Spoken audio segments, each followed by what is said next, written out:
हाँ रवि। हाँ हम लोग देख रहे हैं, सांसद महोदय बोल रही है वी आर ऑल देयर। बढ़िया दिख रहा है, no problem. 5,000। Oh my god. ठीक है ठीक है ठीक है।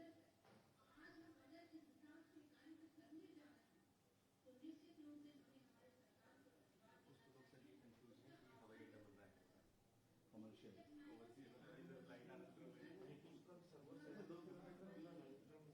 श्रीमन, थोड़ा सा सीधी सिंगरौली रोड का अपडेट देना मुझको। वो सिंगरौली एयरपोर्ट का इनॉग्रेशन में बैठा होना चाहिए था तो नहीं। हाँ हाँ, कितने का? 425 करोड़। अच्छा ठीक नो है सर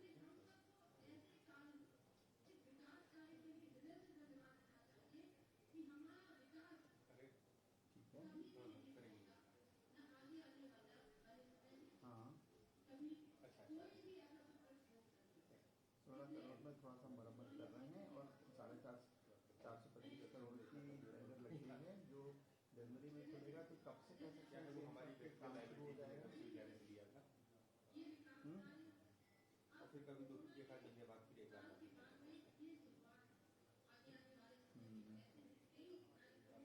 तो कह सकते हैं कि फरवरी में, हाँ फरवरी में काम शुरू हो जाएगा। युद्ध गति से काम शुरू कर देंगे। ठीक, कौन छोड़ के भाग गया था इसको? यामन। ठीक है। कोई बात नहीं, ठीक है। यामन छोड़ के भाग गया था, इसलिए इसको निकल किया।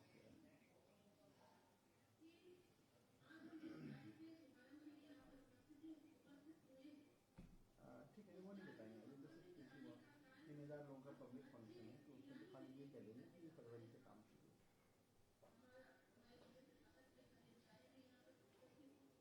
ठीक।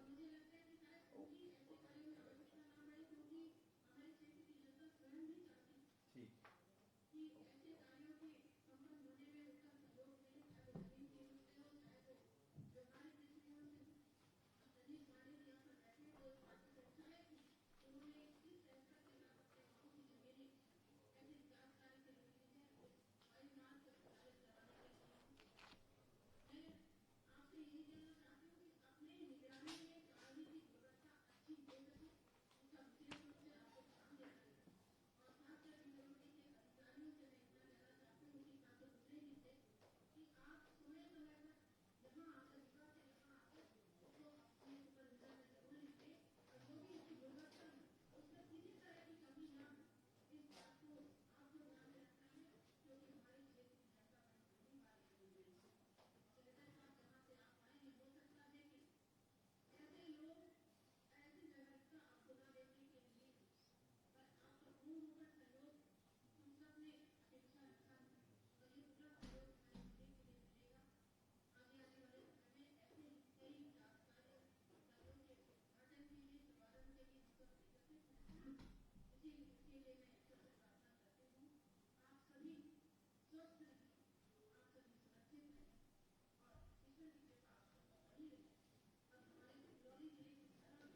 धन्यवाद।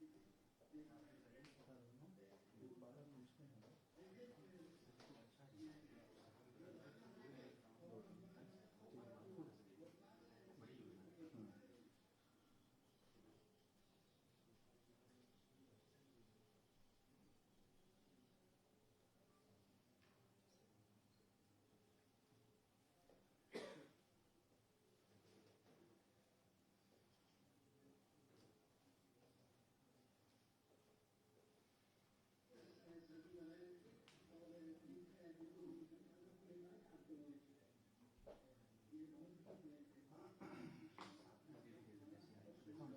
सबको याद तो नहीं होता तो स्पीच में नहीं आया था तो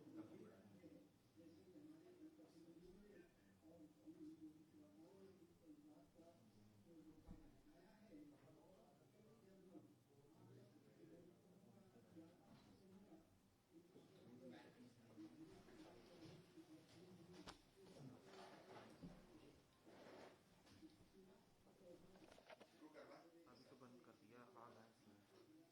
जब बोलेंगे तो लगा दूंगा मैं। अभी निकाल लिया मैंने। अभी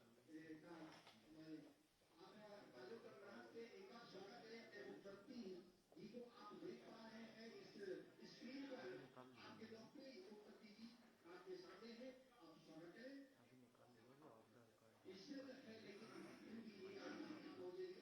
जैसे वो बोलेंगे तो मैं लगा दूंगा। नमस्कार। इंडियन बंद कर मैं दिया। भोपाल से प्रमुख सचिव लोक निर्माण बोल रहा हूं और आज के इस कार्यक्रम में हमारे बीच माननीय मुख्यमंत्री महोदय पधार चुके हैं। मैं कार्यक्रम का दूसरे चरण का औपचारिक शुरुआत करने जा रहा हूं। अत्यंत प्रसन्नता की बात है कि आज सिंगरौली हवाई पट्टे के शिलान्यास के इस अवसर पर माननीय मुख्यमंत्री जी के सामने लगभग 5,000 की वहां पर जनता जो इस अपेक्षा से जुड़ी हुई है वहां उपस्थित है और माननीय मुख्यमंत्री जी हमारे बीच आ चुके हैं। हमारे साथ ऑनलाइन सागर से माननीय श्री गोपाल भार्गव जुड़े हैं, मैं उनका भी स्वागत करता हूं। लोक निर्माण विभाग के राज्य मंत्री माननीय श्री सुरेश धाकर जी जुड़े हैं, मैं उनका स्वागत करता हूं। सिंगरौली में जो कार्यक्रम हो रहा है वहां पर वहां के गणमान्य जनप्रतिनिधि, माननीय सांसद महोदया, समस्त विधायकगण, जिला पंचायत, नगरीय निकाय के सभी सम्मानीय प्रतिनिधिगण और अनेक गणमान्य नागरिक अधिकारीगण सब वहां उपस्थित हैं। मैं सभी का आज के इस कार्यक्रम में हृदय से स्वागत करता हूं। सिंगरौली जिला मध्य प्रदेश के औद्योगिक क्षेत्र का एक चमकदार नक्षत्र है और देश के अधिकतम बड़े उद्योग और उनके समूह घराने वहां पर अपनी उपस्थिति दर्ज करा चुके हैं या कराने जा रहे हैं। सार्वजनिक क्षेत्र के उद्योग और संस्थान जैसे एनटीपीसी, नदन कोलफील्ड लिमिटेड पहले से ही वहां पर हैं। कुछ नए कोलफील्ड जो भारत सरकार की नई नीति है उसमें सर अडानी और बिरला को भी नए कोल ब्लॉक्स मिले हैं तो उनका भी वहां पदार्पण हुआ है। पहले से ही रिलायंस, एसआर, हिंडाल्को, जेपी पावर जैसी प्रतिष्ठित कंपनियां वहां हैं और रोजगार के अवसर निरंतर सृजित कर रहे हैं। हजारों की संख्या में वहां विशेषज्ञ और बड़े सीनियर एग्जीक्यूटिव भी बाहर से आते हैं और वहां की हवाई पट्टी का एक बड़ी मांग बहुत समय से थी। वर्तमान में निकटतम हवाई अड्डा वाराणसी का पड़ता है जो लगभग 5 घंटे की दूरी से रोड जर्नी होती है। इस परियोजना के लिए राज्य शासन ने 80 हेक्टेयर भूमि उपलब्ध कराई है जो वहां पर इस एयरपोर्ट को शहर के नजदीक बना रहे हैं और इस प्रोजेक्ट का प्रथम चरण में लगभग 35 करोड़ रुपए का स्वीकृति हुई है। ये भी अपने आप में एक निजी क्षेत्र की भागीदारी, सार्वजनिक क्षेत्र की भागीदारी का एक बहुत अच्छा उदाहरण है। सब ने मिलकर इस योगदान के साथ इसको आगे बढ़ा रहे हैं। सर, लोक निर्माण विभाग ने इस काम को हाथ में लिया है और हम आपको आश्वस्त करते हैं कि अगले वर्ष जुलाई तक इसको पूरा करने का लक्ष्य है हमारा। कार्य पूरी तरह से तैयारी पे है, आज के बाद शुभारंभ होगा और गुणवत्ता और मापदंड हमने ऐसे रखे हैं कि आने वाले समय में यदि इसको कमर्शियल एयरपोर्ट बनाना पड़े, जिसकी पूरी संभावना वहाँ के व्यवसाय को देखकर लगती है, तो हमारा जो निर्माण कार्य की गुणवत्ता है वो किसी भी तरह से कम नहीं पाई जाएगी। सर, इस अवसर पर मैं माननीय श्री गोपाल भार्गव जी, मंत्री लोक निर्माण विभाग हमारे बीच में हैं, मैं उनको आमंत्रित करता हूं कि वे 2 शब्द कहें।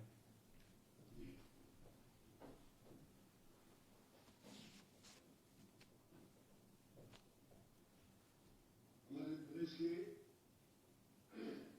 यशस्वी मुख्यमंत्री, हम सभी के नेता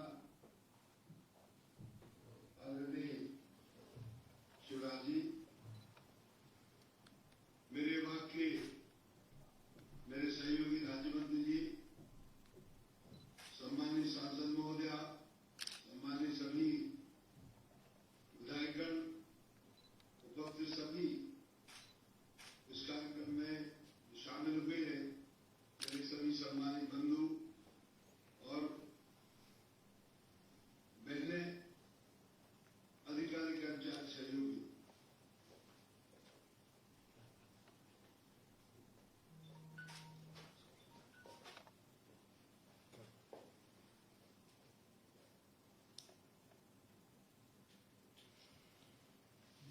देखे कुछ लिख टूटी क्या? सर मंत्री जी का नेट डाउन हैं? मंत्री जी का नेट डाउन मंत्री जी भोपाल में है ना? सागर नगर से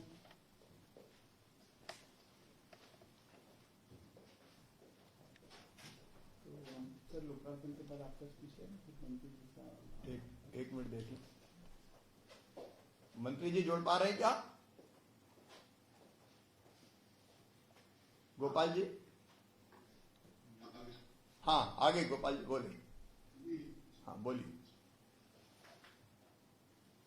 सिरोही जिला आज हमारे मध्य प्रदेश ही नहीं बल्कि पूरे देश में औद्योगिकीकरण क्षेत्र में, निवेश के क्षेत्र में, विद्युत उत्पादन के क्षेत्र में और कोयला उत्पादन के क्षेत्र में तो है ही, उत्खनन के क्षेत्र में है ही, एक महत्वपूर्ण स्थान इस देश में हासिल कर चुका है। इस कारण से आवश्यक था कि यहाँ पर जो कोयला परियोजनाएं हैं, जो NTPC, Reliance Hindalco, Essar, Jaiprakash power सहित अनेकों परियोजनाएं संचालित हैं, इन परियोजनाओं में काम करने वाले लोग नहीं, और इसके साथ ही जो पावर प्रोजेक्ट है, जो अन्य प्रकार के सीमेंट इत्यादि के कारखाने, इसमें आह्वान करने के लिए हमारे भोपाल से अधिकारी को जाने के लिए या फिर दिल्ली से अधिकारियों को आने के लिए या फिर विदेशों से आने के लिए एक बहुत ही ज्यादा आवश्यकता थी, जिसके बारे में आप विचार करिए। और यहाँ पर ये हवाई पट्टी स्वीकृत की है, जिसकी लागत लगभग 35 करोड़ रुपए है। मेरे विभाग के माध्यम से मैं आपको विश्वास दिलाना चाहता हूँ, जैसा कि मैंने पिछले 5-6 महीनों में अनुभव किया है कि जितनी योजनाएं भी आपने हमें दी हैं, चाहे वह हवाई पट्टी की हो, चाहे वह पुल बनाने की हो, चाहे वह सड़कों की हो, चाहे वह अन्य प्रकार की योजनाएं भवन बनाने की हो, हमने समय सीमा में कम लागत में उसे पूरा किया है। राशि भी शेष बची और काम पूरा हो गया। ये उल्लेख भी था जो हमारे डिप्टी अधिकारियों ने किया, निश्चित रूप से आपके निर्देशों में उल्लेख भी है। और मैं आशा और उम्मीद करता हूँ कि आज की जो यह हवाई पट्टी की जो उद्घाटन की आज की जो गंगा की जो मंगल मेला है, इस मेला में हमारा पूरी क्षेत्र मध्य प्रदेश का देश में ऐसा प्रमुख स्थान बनाने का जिसका उदाहरण मिलना मुश्किल था। मैं कोई दूसरा स्थान नहीं होगा। स्वास्थ्य सुविधाएं इससे प्राप्त होगी क्योंकि हजारों की संख्या में वहां पर जो कर्मचारी अधिकारी हैं, स्वास्थ्य सेवाएं तो है ही, लेकिन बहुत उच्च स्तरीय स्वास्थ्य सेवा नहीं होने के कारण से कभी कभी घटनाएं होती है, जैसे कोल माइंस में भी होती है, अन्य फैक्ट्रियों में भी होती है, और भी अनेकों तरह से घटनाएं होती हैं, और उनके लिए त्वरित मेडिकल एड की आवश्यकता होती है, असिस्टेंस की आवश्यकता होती है। तो इस कारण से यह हवाई पट्टी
राज्यवासियों को बाद में भी वो नाउन शुभकामनाएं देता हूँ, सिंगरौली वासियों को भी, मेडल वासियों को, साथ ही मुख्यमंत्री का मैं आभार व्यक्त करता हूँ कि आपने इस महत्वपूर्ण हवाई पट्टी के लिए शुरू करा के और स्वीकृति देके एक बहुत उल्लेखनीय काम किया है, जिसकी आवश्यकता वर्षों से महसूस की जा रही थी। उपचुनाव के समय, लोकसभा उपचुनाव के समय जब मैं आपके साथ में वहां पर गया सिंगरौली और सीधी, उस समय मुझे, जब हम 1-2 हजार वोट से जीत नहीं पाए थे उस समय, तो मुझे बहुत ज्यादा दुख हुआ था इतने कम वोट से हारने का लोकसभा चुनाव में।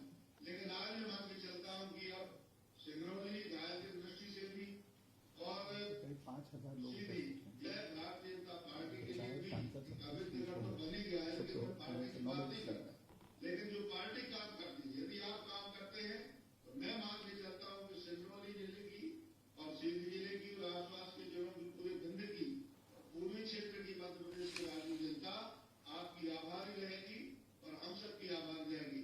आपके लिए बहुत बहुत धन्यवाद है। इसी प्रकार आप प्रगति के पथ पर प्रदेश के लिए आगे लेते हैं। अपने बहुत बहुत सभी को जो इस कार्य में उपस्थित हुए सभी के लिए बहुत बहुत धन्यवाद है। आपका भी आभार है। नमस्कार। बहुत बहुत धन्यवाद माननीय श्री गोपाल भार्गव, मंत्री लोक निर्माण विभाग। कार्यक्रम को आगे बढ़ाते हुए मैं माननीय मुख्यमंत्री जी से अनुरोध करूंगा कि वे रिमोट के माध्यम से सिंगरौली हवाई पट्टी का शिलान्यास, भूमि पूजन करें।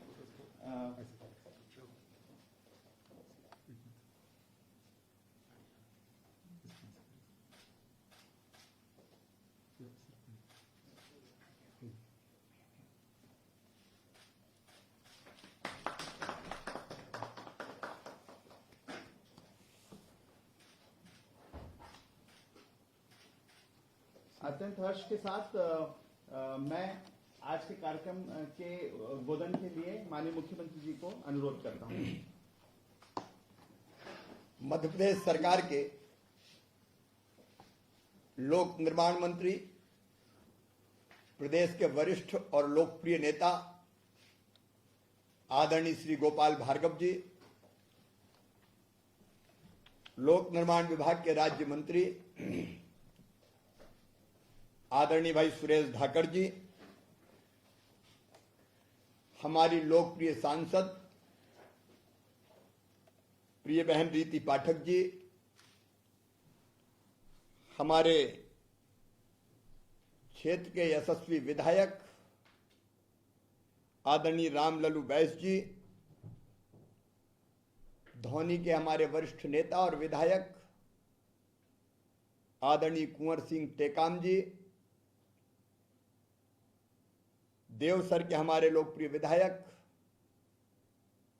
भाई सुभाष वर्मा जी, चितरंगी के रिकॉर्ड तोड़ वोट से जीतने वाले हमारे विधायक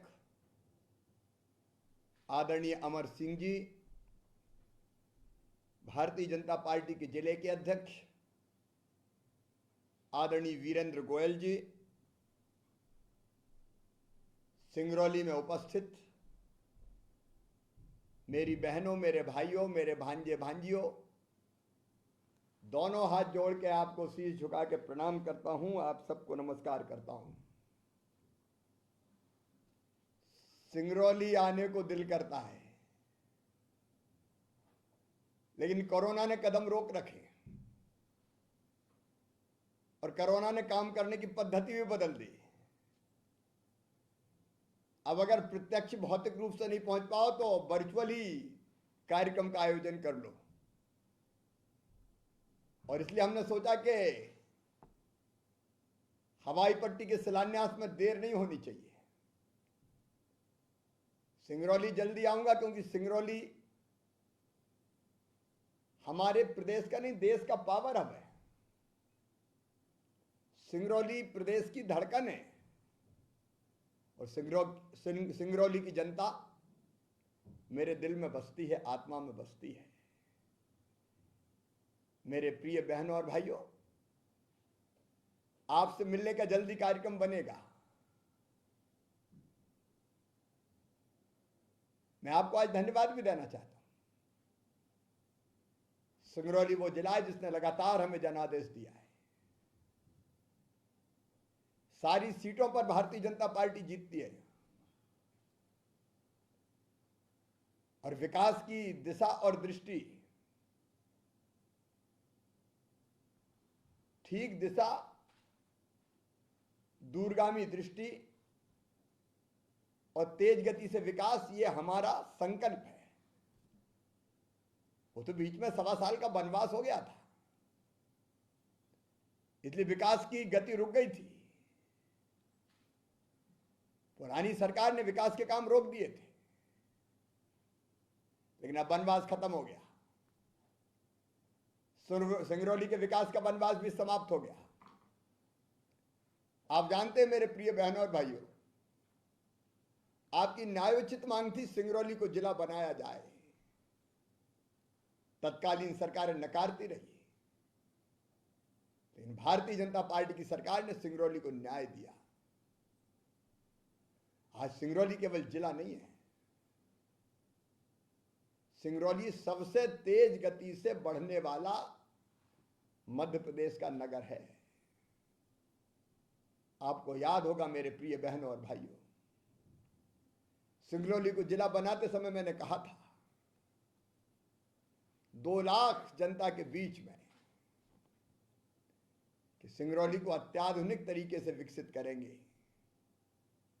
कभी सिंगरौली सिंगापुर बनेगा। हमारे विपक्षी मित्रों ने आलोचना की थी,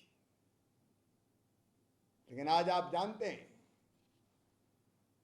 भारतीय जनता पार्टी की सरकार ने,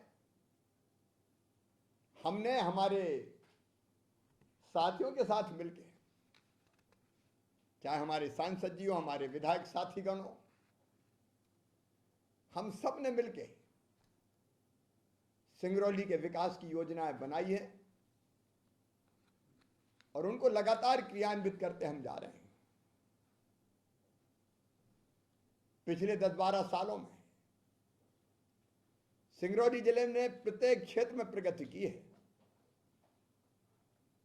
और मुझे बताते हुए खुशी भी और गर्व भी है कि जो माइनिंग से रेवेन्यू प्राप्त होता है उसका 37% सिंगरौली जिले से प्राप्त होता है। जैसा गोपाल भार्गव जी बता रहे थे, कोयले का उत्पादन भी लगातार बढ़ता जा रहा है। 15,000 मेगावाट बिजली का उत्पादन कर रहे हैं और मध्य प्रदेश तो ऋणी है। सिंगरौली वालों, आपका सबसे सस्ती बिजली अगर हमें मिल रही है तो सिंगरौली के शासन पावर प्लांट से मिल रही है। ₹1.19 की बिड हुई थी उस समय। ये सबसे सस्ती बिजली है। पावर प्लांट और कोयला खदानों के कारण लगातार रोजगार के अवसर मिले, बढ़े, अर्थव्यवस्था को भी गति मिली है। मुझे कभी कभी ये शिकायत, जो दर्द भी है, सिंगरौली से प्राप्त होता है स्थानीय लोगों को रोजगार का। 70% रोजगार स्थानीय नौजवानों को, बेटे बेटियों को मिले, इसका पुख्ता इंतजाम किया जाएगा। उस दिशा में हम लगातार बात कर रहे हैं। मेरे बहनों और भाइयों, विकास के लिए जरूरी है कनेक्टिविटी। सड़क जरूरी है। मैं जानता हूं कि एक सड़क सीधी से सिंगरौली कई वर्षों से बन रही है। बीच में गेमन के पास थी, वो छोड़ के भाग गई कंपनी। लेकिन मैं आज आपको आश्वस्त कर रहा हूं,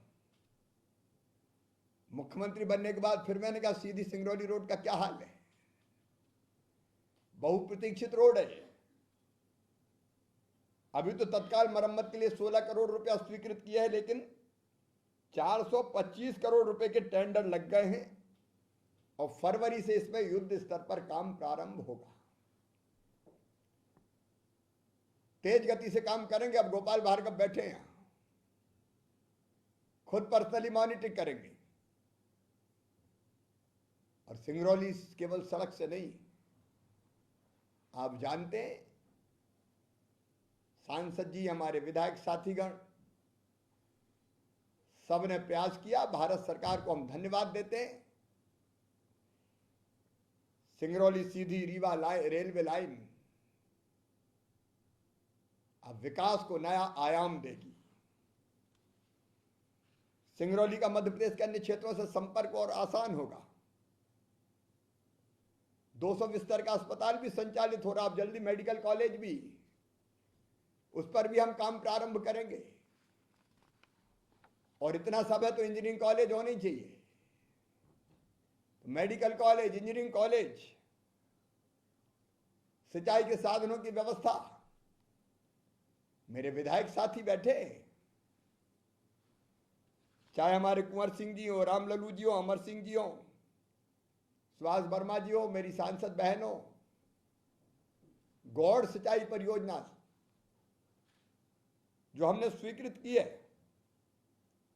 825 करोड़ रुपए की लागत की, इससे 33,000 हेक्टेयर में सिंचाई होगी। सिंगरौली जिले के किसानों को भी लाभ मिलेगा। एक बात मैं कहना चाहता हूं साफ तौर पर,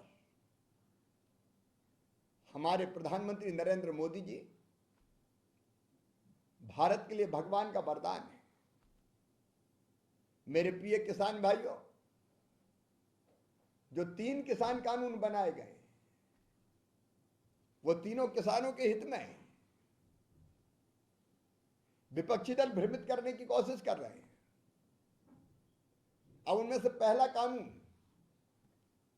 उसमें यही व्यवस्था की है कि किसान अपनी फसल को, अपनी उत्पादन को, चाहे वो गेहूं, सोयाबीन, चावल, धान, कोई भी हो, ज्वार हो, बाजरा हो, या वो फल और सब्जी हो, अगर वो चाहे तो उसको मंडी में बेचे। मंडी बंद नहीं की जा रही, मंडियों की अधोसंरचना को और बेहतर बनाया जा रहा है। मंडी का शुल्क भी घटा के हमने 50 पैसे कर दिया, 2 रुपया से। 1 रुपया 70 पे पहले 2 था, फिर 1.70 हुआ, 50 पैसे रह गया। मंडी चालू रहेंगी, लेकिन मंडी चालू रखते हुए किसान को अच्छे दाम मिलते तो मंडी में बेचे। लेकिन अगर कोई व्यापारी, कोई कंपनी उसके घर ही आ जाती और उससे कहती हम तुम्हें ठीक दाम दे रहे, हमें फसल बेच दो, तो उसमें आपत्ति की क्या बात है? अगर किसान की मर्जी है कि घर पे उसे ठीक दाम मिल रहे हैं, अभी वो घर पे नहीं बेच सकता था इन कानूनों के रहते हुए। अगर कोई व्यापारी खरीद लेता था तो ट्रक पकड़ लिए जाते थे। अब ये किसान की मर्जी, वो चाहे बाजार में जाके बेचे, मंडी में जाके बेचे, चाहे घर पे बेचे। अगर कोई धान के मिलिंग करने वाला, राइस मिल का मालिक सीधे उससे खरीद रहा अच्छे दाम देके, तो बीच में बिचौलिए की जरूरत क्या है? अगर कोई एक्सपोर्टर उसकी फल, सब्जी, अनाज खरीद के एक्सपोर्ट कर रहा है और एक्सपोर्टर सीधा खरीद रहा है उससे, अच्छे दाम दे रहा है, तो किसी को आपत्ति क्या है? अगर मंडी के साथ कोई प्राइवेट मंडी खोल दे, कोई व्यापारी अपने वेयर हाउस में ही खरीद ले किसान से अच्छे दाम देके, तो आपत्ति क्या है? आप किसान को क्यों बांधना चाहते कि मंडी में बेचो, मंडी के बाहर नहीं बेच पाओगे? अरे मंडी के अलावा विकल्प दो, जहां अच्छे दाम मिलेंगे वहां किसान बेचेगा। और प्रधानमंत्री श्रीमान नरेंद्र मोदी जी का मैं अभिनंदन करता हूं, उन्होंने यही काम किया है। जहां मर्जी हो बेचो, जहां अच्छे दाम मिले वहां बेचो। कोई हमें मजबूर कैसे करेगा कि हम मंडी में ही बेचे? और मंडी में और बाहर जब प्रतिस्पर्धा होगी, व्यापारियों में प्रतिस्पर्धा होगी कि तुम ये दे रहे हो तो मैं इस दाम पर खरीदूंगा, तो निश्चित तौर पर किसान के उत्पादन के दाम बढ़ेंगे। हमें ये समझ में नहीं आता इसमें आपत्ति क्या है किसी को? ये कानून किसानों के हक में, कीमत इससे बढ़ेगी कृषि उत्पाद की। दूसरा कॉन्ट्रैक्ट फार्मिंग का है। अगर मेरे पास कोई कंपनी, कोई व्यापारी आता है कि आपकी धान हम इस भाव पे बोते समय ही तय कर लेता है कि इस भाव पे खरीदेंगे हम। अगर वो मुझे 2000 2500 रुपया दे रहा है और मुझसे कह रहा है कि पैदा कीजिए, और मैं उससे कांटेक्ट कर लेता हूं, मुझे लगता है कि इसमें जो दाम मिल रहा है मुझे फायदा है। कांटेक्ट मजबूरी नहीं है, मेरी मर्जी। अगर कोई मुझे ठीक दाम दे रहा है बोते समय और तय करता है, समझौता करता है, आपत्ति क्या है साहब किसी को? और जो दाम वो तय कर लेगा, मान लीजिए सोयाबीन के 4000 रुपया कुंटल, तो 4000 रुपया कुंटल खरीदना पड़ेगा। बाद में भले कीमत कम हो जाए तो भी उस कंपनी को, व्यापारी को खरीदना ही पड़ेगा उस कीमत पे। और अगर दाम बहुत बढ़ गए तो किसान उस समझौते के बाहर निकल भी सकेगा, इसका क्लॉज भी है उसमें। अब इसमें किसी को क्या आपत्ति है? कल ही होशंगाबाद के पिपरिया जिले में एक राइस कंपनी ने किसानों से 3000 रुपया कुंटल खरीदने का अनुबंध किया था बोते समय, कि तुम्हारी बासमती धान हम खरीदेंगे, 3000 रुपया देंगे पर क्विंटल। किसानों ने कांटेक्ट कर लिया, समझौता कर लिया, यही कांटेक्ट फार्मिंग है। और बाद में व्यापारी ने आनाकानी की, मोबाइल बंद कर लिया। दिल्ली की कंपनी थी। हमने इस कानून के आधार पर त्वरित कार्रवाई की और कंपनी के लोगों को खड़ा होना पड़ा एसडीएम के सामने, और 3000 रुपए में धान खरीदना पड़ा। यह उदाहरण है। किसानों को ठीक दाम दिलाने का ये कानून नहीं होता तो नहीं मिलता, भाग जाता कंपनी वाला। अब इसमें क्या नुकसान है, कोई बताए तो किसानों का। और तीसरा कानून है, अभी स्टॉक लिमिट लगी रहती थी व्यापारी में, इतने से ज्यादा चावल नहीं रखोगे, इससे ज्यादा आलू नहीं खरीदोगे, इससे से ज्यादा प्याज नहीं खरीदोगे। क्यों नहीं खरीदेंगे साहब? स्टॉक लिमिट काय के लिए? और स्टॉक लिमिट लग जाती है तो बिकता नहीं है, फिर व्यापारी उससे ज्यादा रख नहीं सकता, तो कीमत गिर जाती है। मोदी जी ने क्या किया, भारत सरकार ने क्या किया? ये तय कर दिया कोई स्टॉक लिमिट नहीं होगी, जितना चाहे व्यापारी कंपनी खरीदे। अब ज्यादा खरीदेंगे तो रेट ज्यादा मिलेंगे, ये तो सामान्य समझ की बात है भाई। इसमें किसी को क्या आपत्ति हो सकती है? और इसलिए मैं दावे के साथ कहता हूं, ये तीनों कानून किसान हितैषी है, इससे किसानों को फायदा होगा। इनका विरोध तर्क संगत नहीं है, और कई राजनीतिक दल कूद पड़े हैं अब तो। अभी कांग्रेस जब इसकी सरकार यूपीए की थी तब वकालत करती थी, मैनिफेस्टो में लिखती थी कि हम कृषि सुधार के लिए कानून लाएंगे। शरद पवार मुझे चिट्ठी लिखते थे, मुझे 2011 में, कि ये बनने चाहिए कानून। और अब सब विरोध कर रहे हैं, तुम करो तो पुण्य और हम करें तो पाप। ये दोगली नीति नहीं चलेगी, दो मोहापन नहीं चलेगा, पाखंड नहीं चलेगा। हम किसानों के लिए, गरीबों के लिए, आमजन के लिए प्रतिबद्ध हैं। ये प्रधानमंत्री नरेंद्र मोदी जी जिनने प्रधानमंत्री किसान सम्मान निधि दी किसानों, 6000 रुपया, छोटा हो, मझोला हो, बड़ा हो। हम मुख्यमंत्री बने तो हमें भी लगा, क्योंकि जब मैंने सूची दिखवाई तो पता चला कांग्रेस की सरकार ने तो पूरी सूची नहीं भेजी थी किसानों की, पैसे ही नहीं मिल पा रहे थे उसके कारण। जब वो सूची देख रहा था तो मेरे दिल में भी आया कि शिवराज चौथी बार बना है, 4000 जोड़ दे रे। तुमने 6000 में 4000 और जोड़ के 10,000 देने का तय कर दिया। 1 एकड़ का किसान हो, आधे एकड़ का किसान हो, 10,000 तो मिलेगा ही। संबल योजना फिर से गरीबों की चालू कर दी।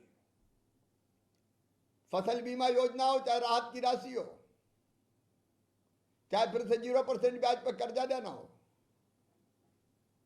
भारतीय जनता पार्टी की सरकार ने आते ही किसानों के हित में और गरीबों के हित में सारी योजनाएं चालू कर दी है। एक तरफ जनता की कल्याणकारी योजना है। मैं एक बात और कहना चाहता हूं, हमारे माननीय जनप्रतिनिधियों के साथ प्रशासनिक अधिकारी भी वहां होंगे। स्ट्रीट वेंडर जैसी योजना, हमारे गरीब भाई फल बेचने वाले, सब्जी बेचने वाले, चाय बेचने वाले, पान बेचने वाले, जूते चप्पल ठीक करने वाले, अलग अलग छोटे मोटे सामान बनाने वाले, छोटे मोटे किराने की दुकान वाले, बड़े कुम्हार, लोहार, बसोड़, छोटे छोटे व्यवसाय करने वाले, कोरोना के दौरान इनका बिजनेस समाप्त हो गया था।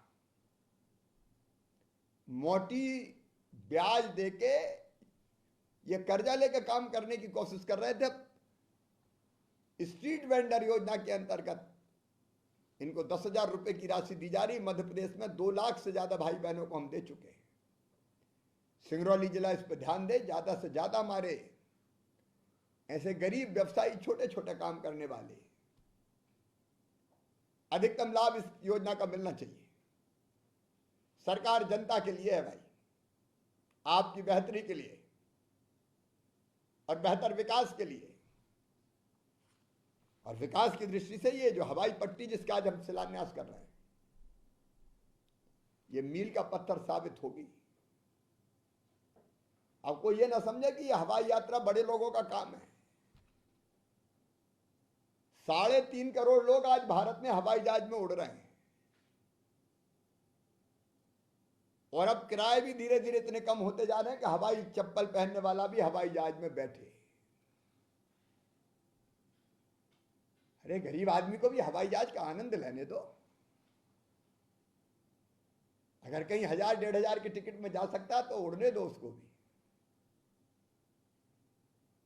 ये निम्न मध्यम वर्गीय आम किसान भी बैठ सके, अपना समय बचा सके, उस दिशा में प्रयास। आखिर सिंगरौली के विकास की अपार संभावनाएं, लेकिन जब भी किसी उद्यमी से बात होती थी, उद्योगपति से, तो एक ही बात सामने आती थी, हवाई पट्टी नहीं है, कनेक्टिविटी नहीं है, पहुंचे कैसे। और इसलिए ये सिंगरौली की हवाई पट्टी सिंगरौली जिले के विकास में मील का पत्थर साबित होगी, मील का पत्थर साबित होगी। और ये हवाई पट्टी केवल हवाई पट्टी नहीं रहेगी, इसको ऐसा बनाया जा रहा है कि इसको हम संपूर्ण हवाई अड्डे के रूप में विकसित करेंगे, ताकि बड़े प्लेन भी कल आके सिंगरौली में उतर सके और देश के हर कोने से सिंगरौली जुड़ जाए।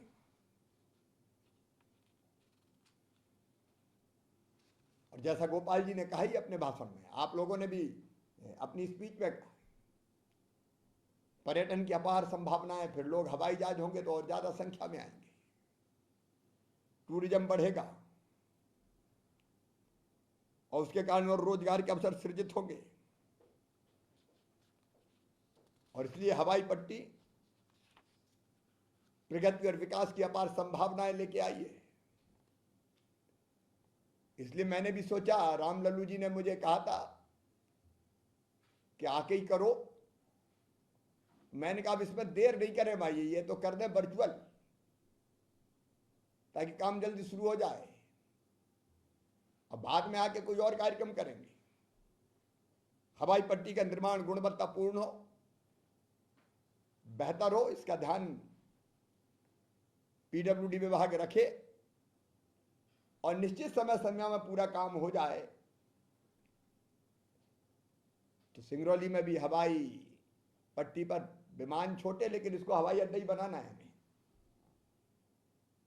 तो बाद में बड़ा हवाई अड्डा बन जाए और सिंगरौली वालों अपनी सिंगरौली को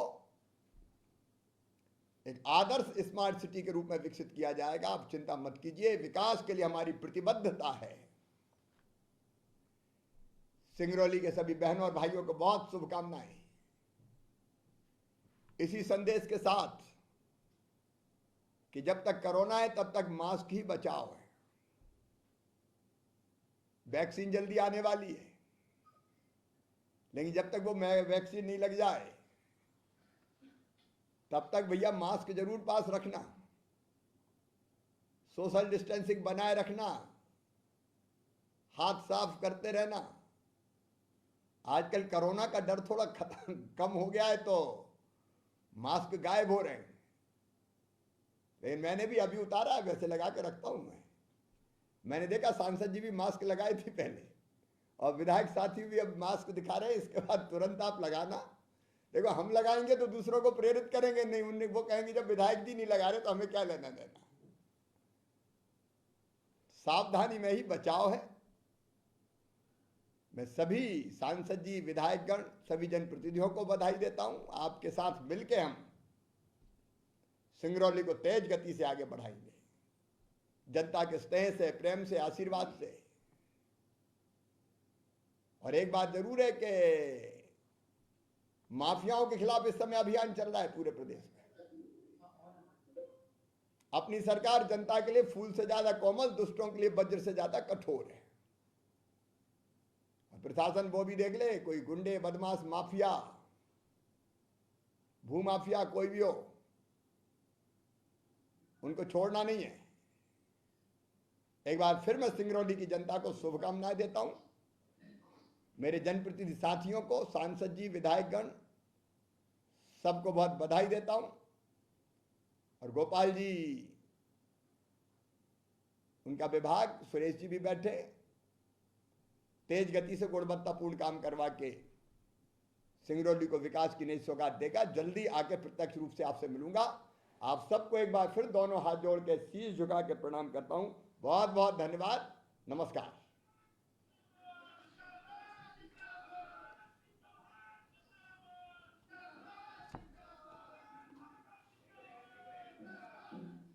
माननीय मुख्यमंत्री जी के इन प्रेरणादायक आशीर्वचन के साथ ही आज का शिलान्यास कार्यक्रम समाप्त हुआ है।